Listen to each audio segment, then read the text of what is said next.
بسم الله الرحمن الرحيم تبارك الذي بيده الملك وهو على كل شيء قدير الذي خلق الموت والحياة ليبلوكم أيكم أحسن عملا وهو العزيز الغفور الذي خلق 7 سماوات طباقا ما ترى في خلق الرحمن من تفاوت فارجع البصر هل ترى من فطور ثم ارجع البصر كرتين ينقلب إليك البصر خاسئا وهو حسير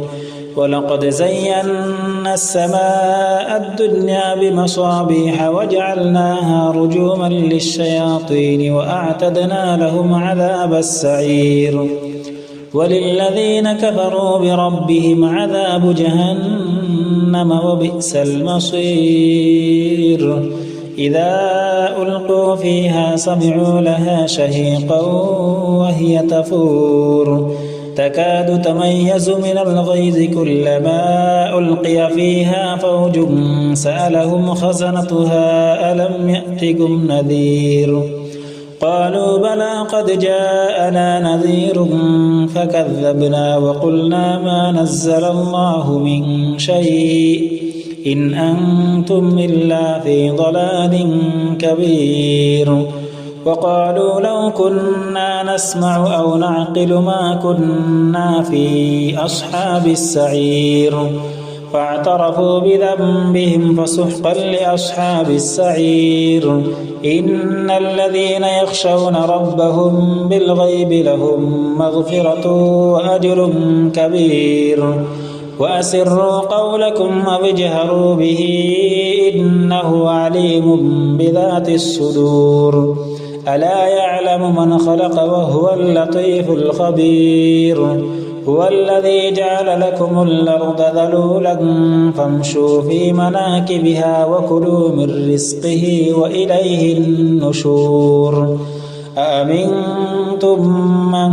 في السماء أن يخسف بكم الأرض فإذا هي تمور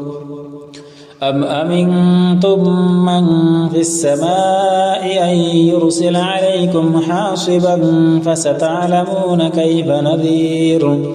ولقد كذب الذين من قبلهم فكيف كان نكير أولم يروا إلى الطير فوقهم صافات ويقبضن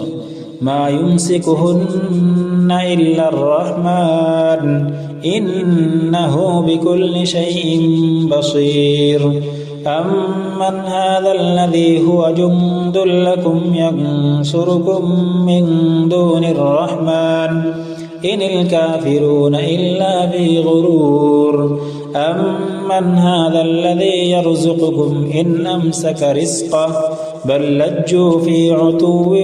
ونفور أفمن يمشي مكبا على وجهه أهدى أمن يمشي سويا على صراط مستقيم قل هو الذي أنشأكم وجعل لكم السمع والأبصار والأفئدة قليلا ما تشكرون قل هو الذي ذرأكم في الأرض وإليه تحشرون ويقولون متى هذا الوعد إن كنتم صادقين قل إنما العلم عند الله وإنما أنا نذير مبين فلما رأوه زلفة سيئت وجوه الذين كفروا وقيل هذا الذي كنتم به تدعون